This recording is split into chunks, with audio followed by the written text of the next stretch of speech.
So, students, now today we are going to discuss the point setting up a new administration.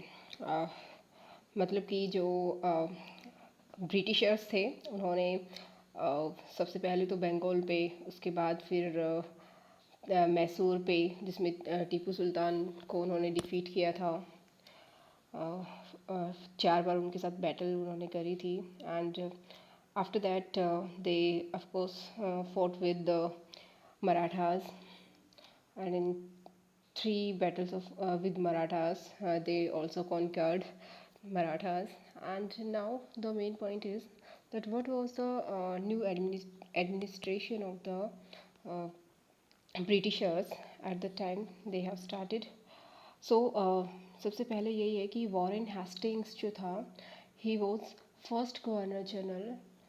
जो India में जो first governor general जो था वो Warren Hastings था। This is a very important question, not for your 8th class, even for your GK knowledge also.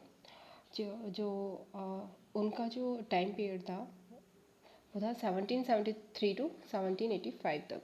तो उन्होंने क्या किया था, played a significant role in the expansion of company power, यानी कि उसने कंपनी की जो पावर्स थी उसको एक्सपेंड करने में काफ़ी इम्पोर्टेंट रोल उसने प्ले किया था।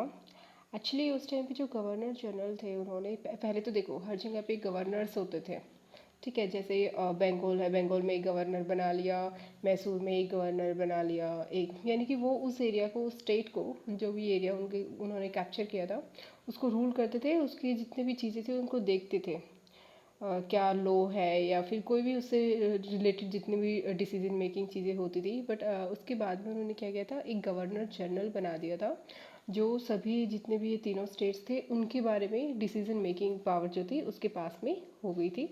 और जो फर्स्ट गवर्नर जनरल बने थे वो थे वॉरेन हेस्टिंग्स। अब ये है ब्रिटिश जो है उन्होंने क्या करना, British territory was expanding, company had acquired power not only in Bengal, Bombay and Madras. यानी कि उसने सिर्फ इन्हीं में नहीं थी, यही नहीं था कि इन्होंने तीनों चीज़ों को ही जस्ट कैप्चर किया है, बट और भी उनकी बहुत सारी पॉलिसीज़ थी जिसके थ्रू वो पूरे इंडिया को कैप्चर कर पाए।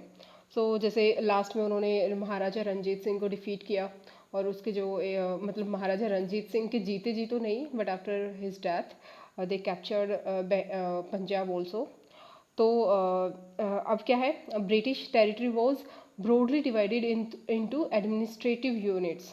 ठीक है, उन्होंने क्या किया था, एडमिनिस्ट्रेटिव यूनिट्स में उसको को डिवाइड कर दिया था। और जो उनको क्या बोलते थे, उनको प्रेसिडेंसीज बोलते थे वो। यानी कि जितनी भी उनकी टेरिटरीज थी, जितने भी एरियाज उन्होंने कैप्चर किया था उनको उन्होंने डिवाइड कर दिया था, जिससे कि वो इजीली उन पे रूल कर सके। ठीक है, तो उनको क्या बोलते थे, वो प्रेसिडेंसीज बोलते थे। सो अब उन्होंने जैसे कौन सी क्या क्या, जैसे बंगाल के नाम पे बंगाल प्रेसिडेंसी, मराठास की जो थी मद्रास प्रेसिडेंसी बना दिया, बॉम्बे आज के टाइम पे जिसको हम मुंबई बोलते हैं ना, हम बोलते हैं मुंबई, MUMBAI, ठीक है। बट ये उस टाइम पे क्या था, बॉम्बे था। सो कंफ्यूज मत होना।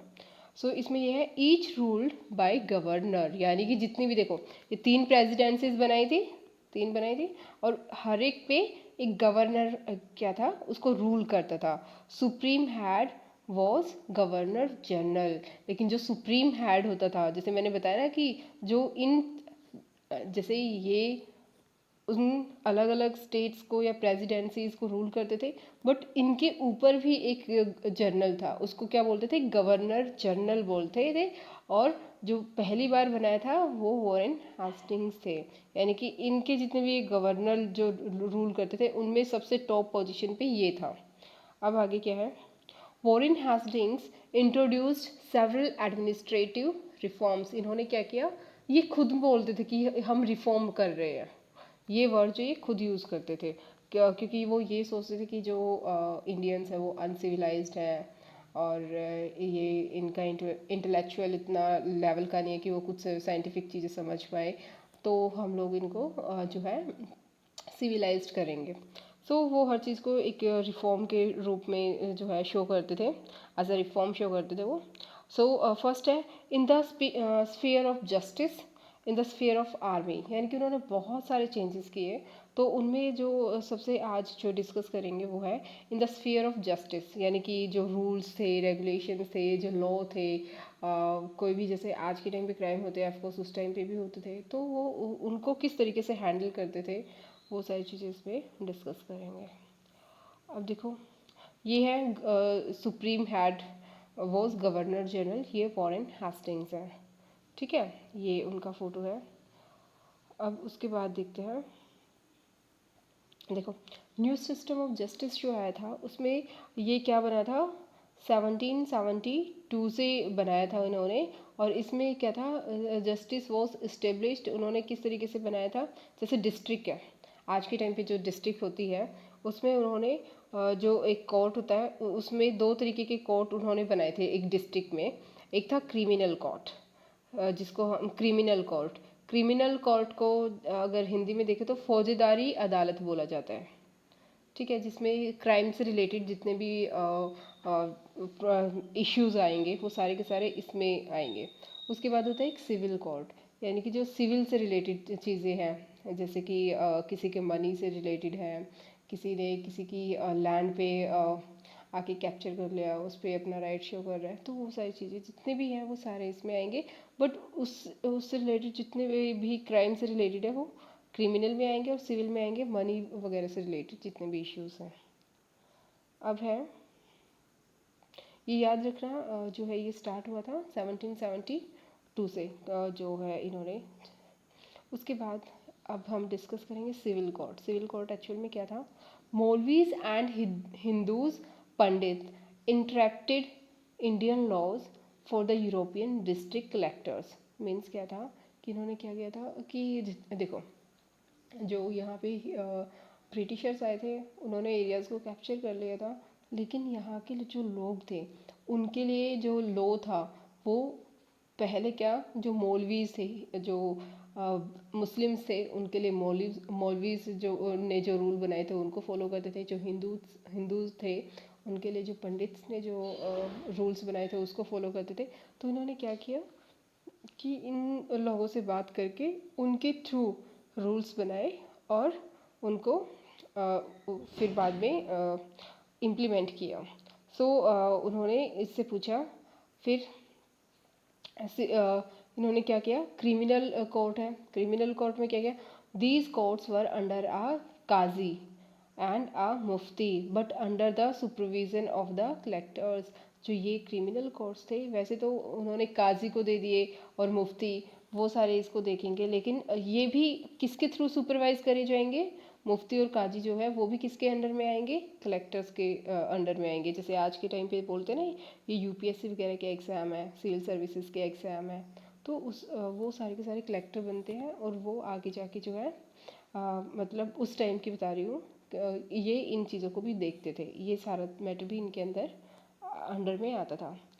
Was everything so easy going with this system, but क्या मतलब जैसे उन्होंने क्या किया, क्रिमिनल कोर्ट को हम काजी और मुफ्ती को दे देंगे और जो है सिविल है जो हम पंडित्स को और उनको दे देंगे, तो ये क्या सब बहुत इजी था ये सिस्टम, नहीं, यहाँ पे वो बहुत ज़्यादा प्रॉब्लम थी।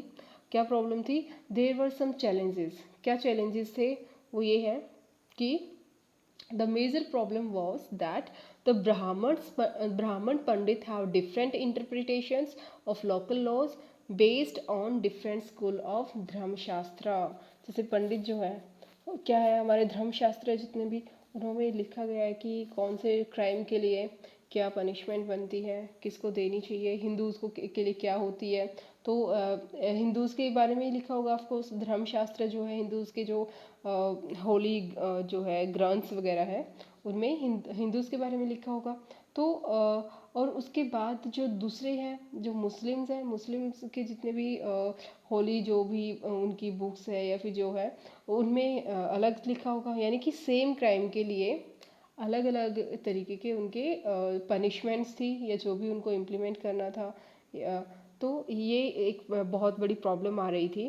तो क्योंकि किसी भी क्राइम के लिए दो तरीके की पनिशमेंट तो नहीं हो सकती ना, हर चीज़ हर पनिशमेंट हर एक जो है क्राइम होगा उसके अकॉर्डिंग ही होगी। तो ये देखो Sanskrit text prescribing social rules and codes of behaviour. Dharmashastra क्या है कि जो ये संस्कृत में लिखा हुआ है और इसमें क्या है कि जितने भी हमारे सोशल रूल्स हैं कि एक ह्यूमन बीइंग को क्या सोशल रूल्स फॉलो करने चाहिए, क्या कोड्स हैं बिहेवियर के, और उसमें अगर कोई किसी ने कुछ ऐसा किया है सोशल क्राइम तो उसके लिए क्या क्या मतलब पनिशमेंट्स बन सकती है, that all is discussed in धर्मशास्त्र.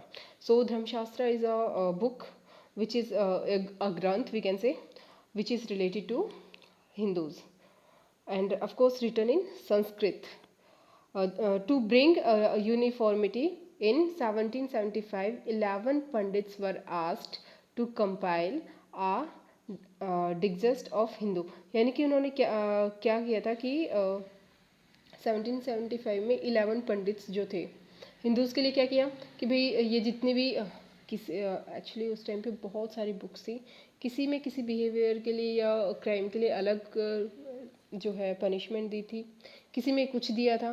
तो अब कौन से बुक को वो माने, ब्रिटिशर्स किसके अकॉर्डिंग वो पनिशमेंट उसको दे या फिर अपना डिसीजन दे, तो वो बहुत ज़्यादा डिफ़िकल्ट हो गया था. तो उन्होंने क्या किया, जितने भी जो इंडियंस थे, मतलब जो पंडित थे जो हिंदूज़ थे, उनके लिए क्या किया कि उनमें जो मेन 11 पंडित थे उनको दिया और उनको बोला कि इनमें जितना भी समरी बनती है एज अ समरी निकालो कि तुम्हारे हिंदू ग्रंथ के अकॉर्डिंग क्या है एक्चुअल में आप लोगों के लॉज, वो लिखो.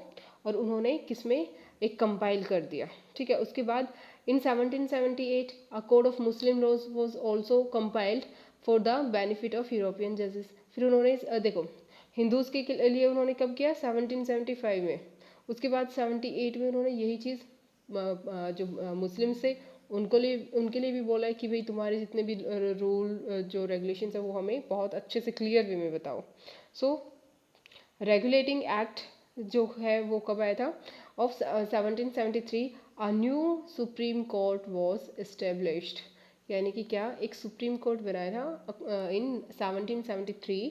और जो कोर्ट कहाँ था, ये कोर्ट हमारा कोलकाता में इस्टेब्लिश हुआ था, जो फर्स्ट सुप्रीम कोर्ट बना था.